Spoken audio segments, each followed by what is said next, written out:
Have you ever considered that the main reason you are not catching massive pre-spawn walleye is because you are doing exactly what your grandfather taught you to do?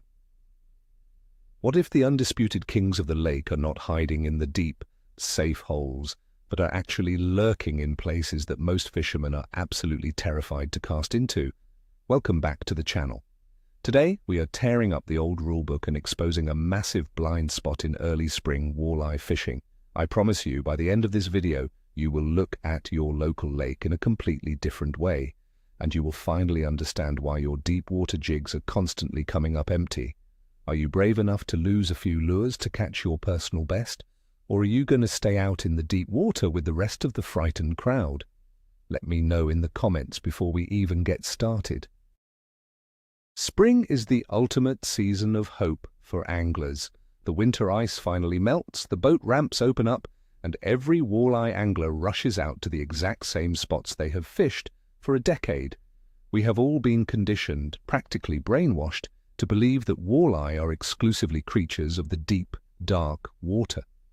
We look for the sharp drop-offs, the deep river channels, and the submerged rock piles. Why do we do this? Because it is safe. It is incredibly easy to fish a heavy jig straight down in 30 feet of water without ever getting snagged. It is a stubborn tradition that gets passed down from generation to generation. People do the exact same thing year after year, catching a few small, hungry male fish and constantly wondering where the giant trophy females went. The harsh truth is, we have placed human logic onto a wild animal, completely ignoring what their biology actually demands right before they spawn. We want an easy, clean bottom to fish, but the fish want something entirely different. Picture this. It is early spring. The frost is still heavily layered on the boat dock. You motor out to your favorite spot, the same deep hole your dad and your granddad fished for decades. You drop your heavy jig down 30 feet. You wait. You shiver in the freezing morning wind. Nothing happens. Meanwhile, you are totally ignoring the flooded, nasty timber right by the boat ramp. We have been trained to think walleye are strictly creatures of the dark depths. We look at our expensive fish finders scanning the bottom of the lake looking for those classic arches in deep water, but what if the biggest, fattest female walleye in the entire lake is sunning herself in a place where your boat cannot even float? We absolutely refuse to cast into the nasty, snag-filled junk because it goes against every rule we learned. We want a clean bottom, a perfect drift, and an easy fight. But easy does not catch a 10-pound trophy in the pre-spawn season. Easy just catches you a cold. Today, we are breaking down the invisible mental wall that keeps you from the fish of a lifetime.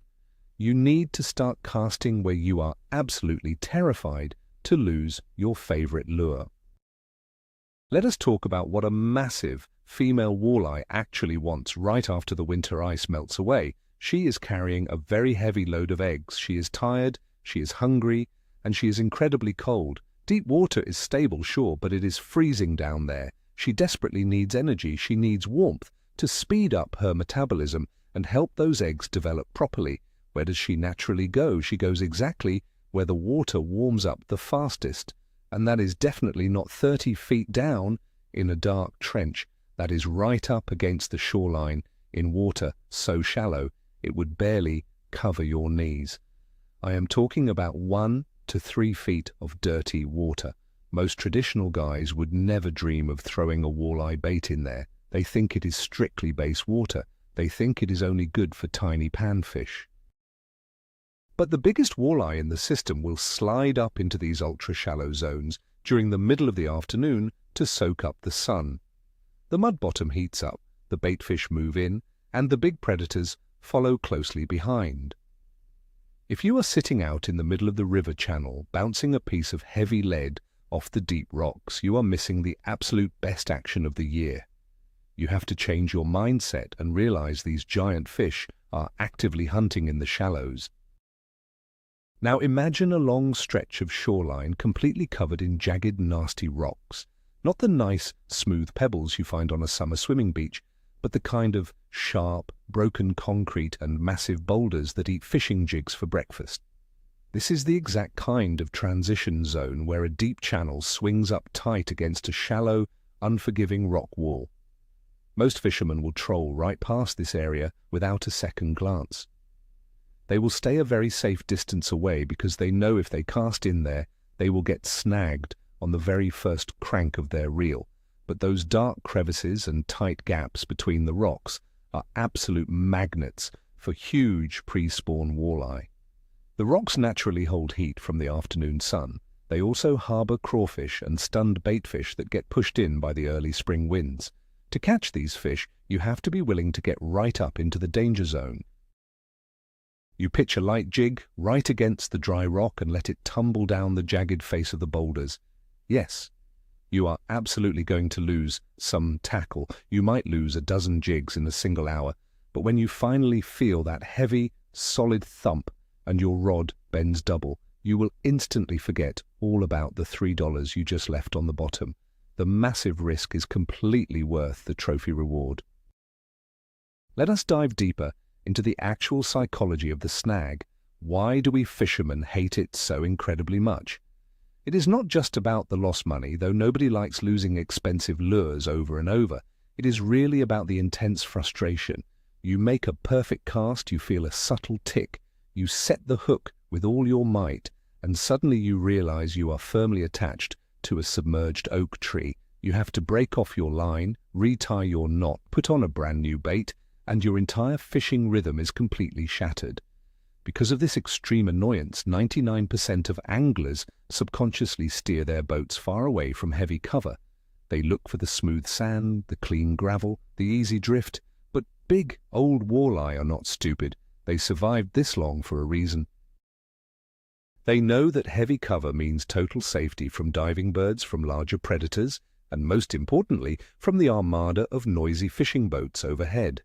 When you look at a massive pile of dead, sunken timber, you should not see a terrible graveyard for your tackle. You should see a high-end, luxury hotel for trophy walleye. Getting over your deep fear of the snag is the biggest mental hurdle you have to cross in spring fishing. Once you accept that losing tackle is simply the cost of doing business, a whole new world of giant fish opens up to you. Stop playing it safe and start playing to win. Have you ever accidentally caught a giant walleye while you were pitching heavy cover for largemouth bass? It happens way more often than most traditional walleye people think, especially in the early spring months. You are flipping a creature bait or a heavy weedless jig right into the absolute center of a fallen pine tree and, boom, a heavy 7-pound walleye completely inhales it. Let me tell you, this is definitely not an accident. Pre-spawn walleye will utilize thick wood cover just as much as any other predatory fish in the lake. The dense branches break the heavy river current, giving the big fish a perfectly quiet place to rest without expending their precious energy. The rotting wood also gathers algae, which naturally brings in the small minnows, which ultimately brings in the big girls. You seriously need to start treating these fallen trees and submerged stumps as absolute prime walleye real estate. Instead of blindly dragging a bottom bouncer safely out in the middle of the deep channel, take your boat right up close to the timber. Drop a bait vertically right down into the thickest, ugliest part of the branches. You have to use slightly heavier gear for this, maybe a medium-heavy rod with a very strong braided line, because once she bites, you have to violently horse her out of the wood before she wraps you around a stubborn branch. It feels completely wrong for traditional walleye fishing, but the sheer size of the fish you will pull out of the wood will quickly change your stubborn mind. Let us talk about the really dirty water. When the heavy spring rains come pouring down and the winter snow finally melts, a lot of the shallow backwater bays and feeder creeks turn into an absolute muddy mess. It looks exactly like spilled chocolate milk. The traditional old-school walleye angler takes one quick look at that incredibly dirty water, shakes his head in disgust, and runs his boat miles upstream to find the clearest water possible. We have all been taught, since we were kids, that walleye are purely sight feeders, that they absolutely need crystal-clear water to track down a fast-moving bait. But Here is the massive secret that the pros know. That dirty, muddy backwater is almost always several degrees warmer than the main river or the main lake. And in the pre-spawn period, water temperature is the absolute king of the underwater world. The big heavy females will completely push up into that muddy, shallow water because the beautiful warmth is exactly what their frozen bodies crave. They do not care at all that they cannot see 3 feet in front of their faces. Their lateral lines along their bodies are incredibly sensitive to movement. They can easily feel the frantic vibration of a panicked baitfish or your swimming lure from a very long distance. By running away from the muddy backwater bays, you are actually running away from the most active, hungry fish in the entire river system. You need to pull your boat directly into that dirty water, slow your presentation way down, and trust that the big fish are waiting there. Let us look much closer at exactly how the bright sun changes everything during a spring fishing day. Imagine you are out on the water very early in the morning. The air is crisp, the water is freezing cold, and the morning bite is incredibly slow. You fish the classic deep drop-offs, you mark a few suspended fish on your screen, but they just absolutely will not commit to your bait. As the day goes on, the midday sun rises high into the sky and starts violently baking a specific shallow, dark mud flat in the northern corner of the lake. That dark, ugly mud absorbs the solar heat exactly like a dry sponge. By 2 o'clock in the afternoon, the shallow water over that dark mud flat might actually be 5 to 8 degrees warmer than the rest of the entire lake. To a cold-blooded creature like a massive walleye, a sudden 5-degree jump is like walking out of a terrible blizzard right into a wonderfully heated room. It triggers a massive, aggressive feeding window, but most guys never ever experience this amazing action because they absolutely refuse to leave their morning deep water spot.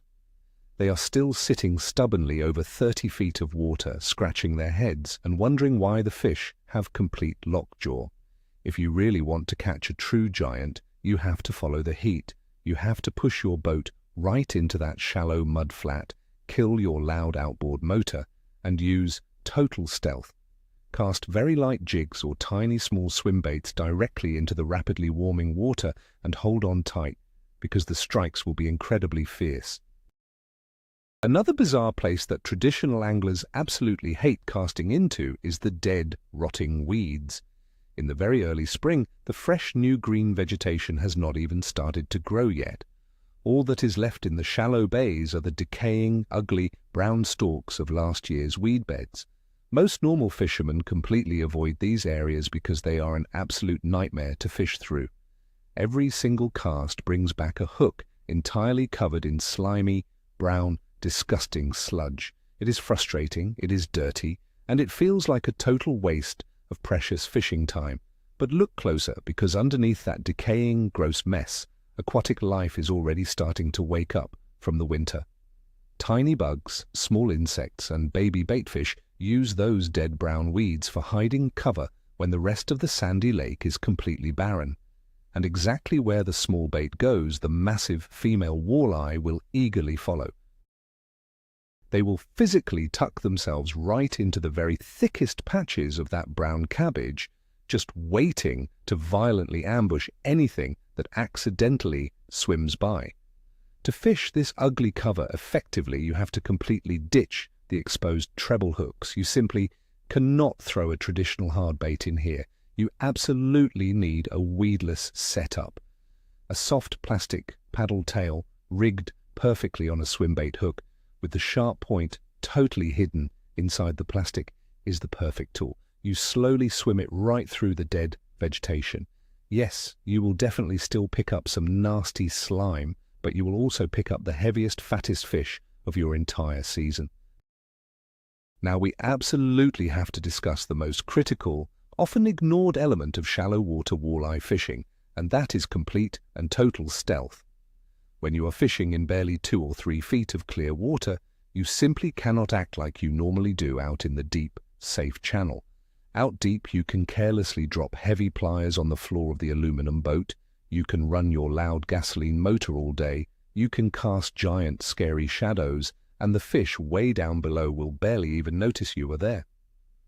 But when a big pre-spawn female is up cruising the very shallow rocks, she is incredibly nervous and spooky.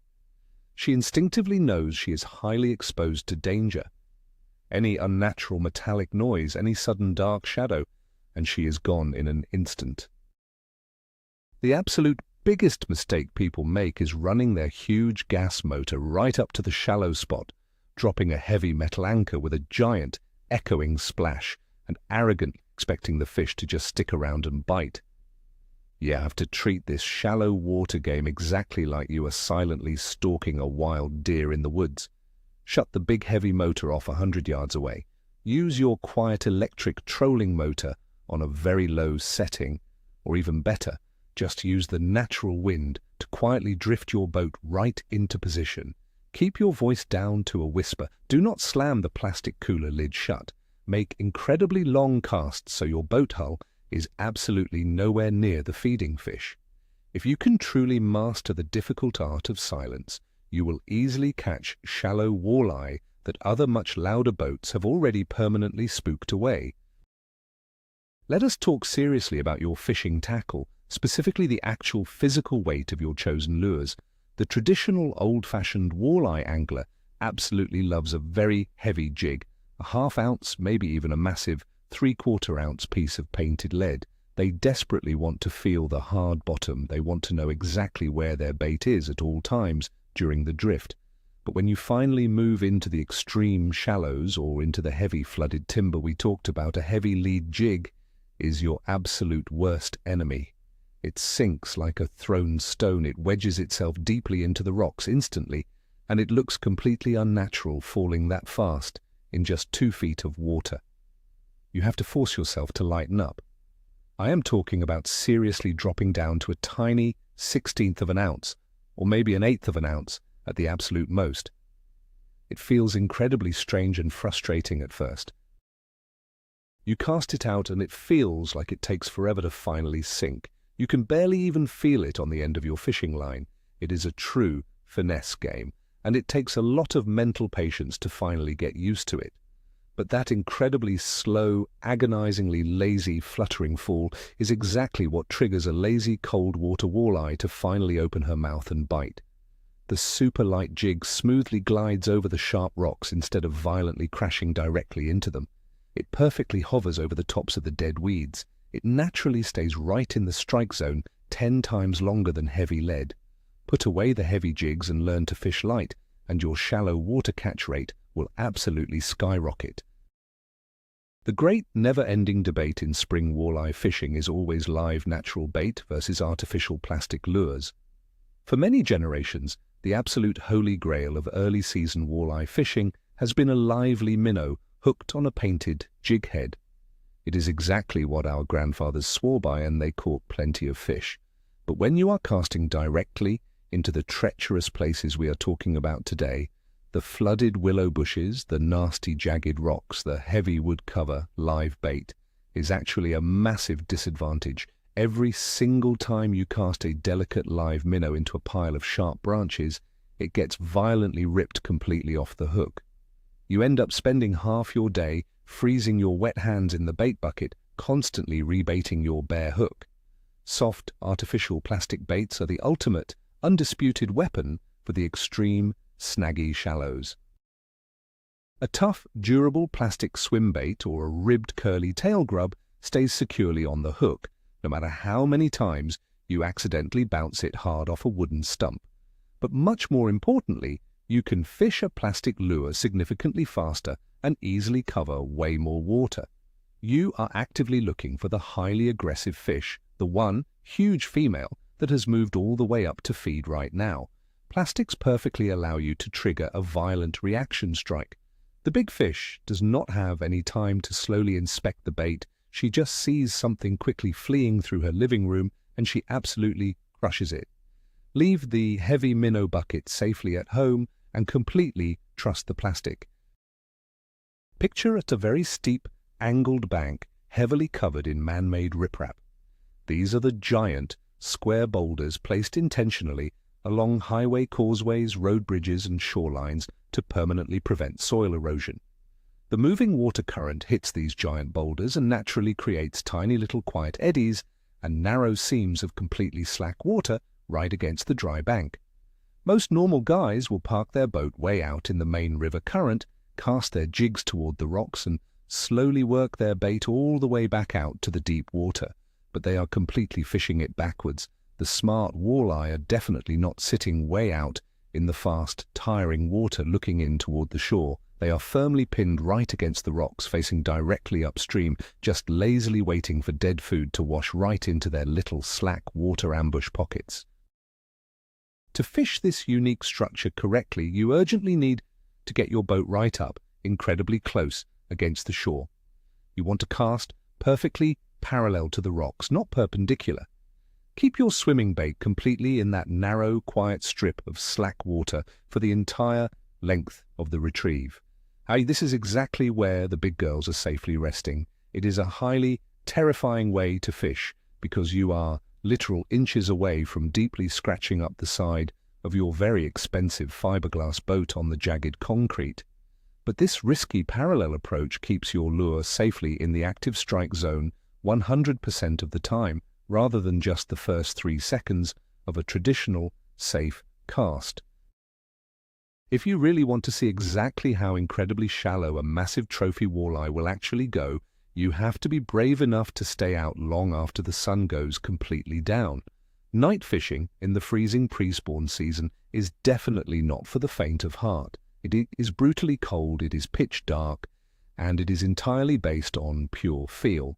But under the safe cover of absolute darkness, giant walleye completely lose all their natural fear of the shallows.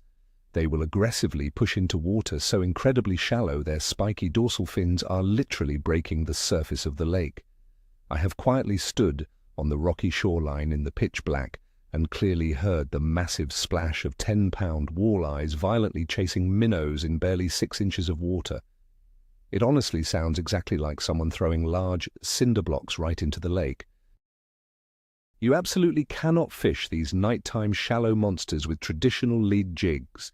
You desperately need a long, slender, perfectly floating plastic stick bait. You cast it blindly out into the blackness, give it a few subtle twitches, and reel it back toward you so incredibly slowly that you can barely even feel the subtle action of the lure. The floating bait creates a tiny, vibrating wake on the calm surface. Suddenly, your rod is nearly violently ripped right out of your freezing hands. The strike is absolutely vicious. They hit the lure with the furious aggression of a summer topwater bass strike. It proves once and for all that these big fish are not permanently glued to the bottom of the deep river channels. They are highly active, extremely vicious, shallow water hunters. We need to completely and totally rethink the specific types of fishing rods and heavy line we use when targeting big pre-spawn fish in heavy, nasty cover. The classic, traditional walleye rod is a medium light-action spinning rod with a very soft, highly sensitive tip. It is specifically designed to feel a very delicate, light bite in deep, open water and naturally play the fish gently on light monofilament line. If you mistakenly take that exact same rod into a flooded, gnarly willow bush, you are going to get your heart completely broken. When a monster female walleye hits your lure in the thick stuff, she will instantly wrap you around a submerged root and effortlessly snap your incredibly light line before you even realize what just happened. You need to proudly borrow a heavily used page directly from the professional bass fishing playbook. Bring out a stiff, medium-heavy bait casting rod. Spool it up completely with heavy 30 or 40-pound braided line. Tie on a very thick, heavy fluorocarbon leader to easily handle the dangerously sharp rocks and the razor-sharp zebra mussels. When you finally get a heavy bite in the thick timber, you absolutely do not play the fish gently. You set the hook incredibly hard and you violently pull her right out of the danger zone as fast as humanly possible. It is a brutal, physically violent style of fishing that goes completely against all the delicate finesse tactics we were formerly taught. But it is the absolute only way to actually land the very biggest fish in the lake when they are deliberately hiding in the absolute worst places imaginable. Let us get extremely specific right now about exactly how to rig your soft bait so you do not lose them on every single shallow cast. I briefly mentioned the popular Texas rig earlier, but let us really break down precisely why it is so unbelievably effective for shallow walleye. Normally, a traditional walleye angler uses a completely exposed jig hook. It catches biting fish incredibly well, but it also perfectly catches every single submerged twig, dead leaf, and sharp rock on the absolute bottom of the river.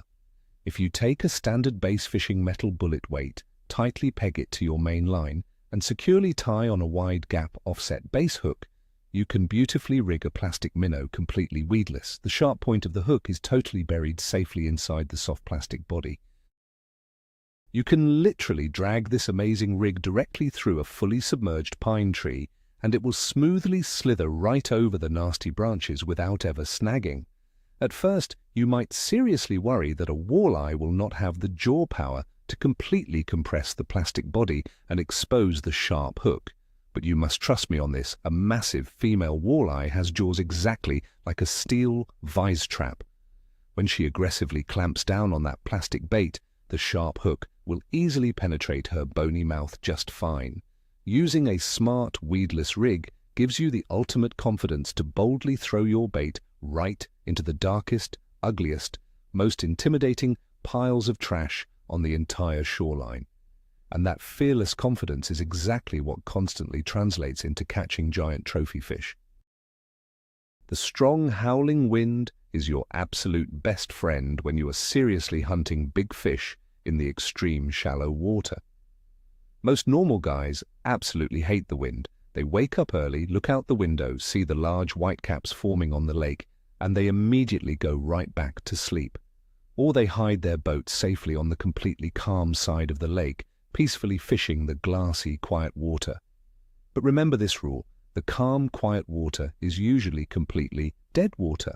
The strong wind does absolutely incredible things to the shallow shoreline. It aggressively pushes warmer surface water directly into the shallow, tight bays. It violently stirs up the bottom mud, instantly creating a heavily muddy color line that perfectly gives the big fish ultimate camouflage to boldly hunt during the day. Most importantly, the powerfully crashing waves push thousands of completely confused, helpless baitfish right up against the shallow rocks. The very biggest walleyes in the entire system will heavily stack up on these windblown shorelines, sitting dangerously just underneath the crashing waves, hungrily gorging themselves on very easy meals. Yes, fishing the heavy wind is incredibly difficult. Your boat gets constantly tossed around, your long casts get blown way off target, and it is physically and mentally exhausting. But if you can carefully maneuver your boat just outside the dangerous breakers and cast your lures right into the churning, muddy foam, you will quickly find the most wildly aggressive, hungry fish in the entire lake. Stop cowardly hiding from the rough wind and start bravely using it to your ultimate, massive advantage. There is a very strange phenomenon on highly popular walleye lakes that I like to call the community hole mentality. You motor out very early in the morning and you see a massive cluster of maybe 30 boats, all sitting completely still in the exact same spot on the lake. They are perfectly hovering over a classic deep water reef or a very prominent river bend. Basic human nature loudly tells us that if all those experienced guys are fishing right there, that absolutely must be exactly where the biting fish are located. It is extremely intimidating to confidently drive your boat right past the giant crowd and go fish a completely random, empty stretch of shallow, ugly shoreline entirely by yourself. You constantly feel like you are making a massive mistake.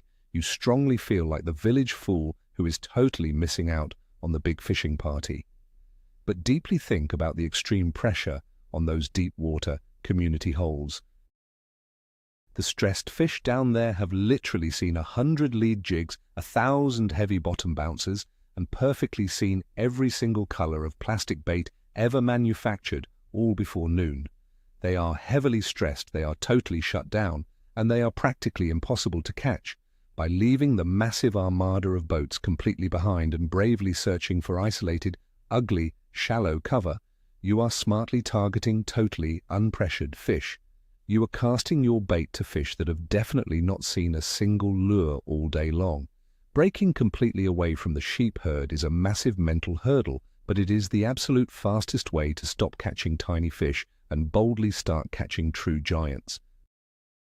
One of the absolute hardest things to mentally master when fishing the ugly, highly snaggy shallows during the cold pre-spawn is controlling the exact speed of your lure retrieve. The spring water is still very freezing cold, usually hovering somewhere in the upper 30s or the very low 40s. Even though the giant fish are extremely shallow and actively looking for solar warmth, their internal metabolism is definitely not fully fired up yet. They naturally have a very, very short strike zone. If you excitedly reel your plastic bait past them too incredibly fast, they will just lazily watch it safely go by.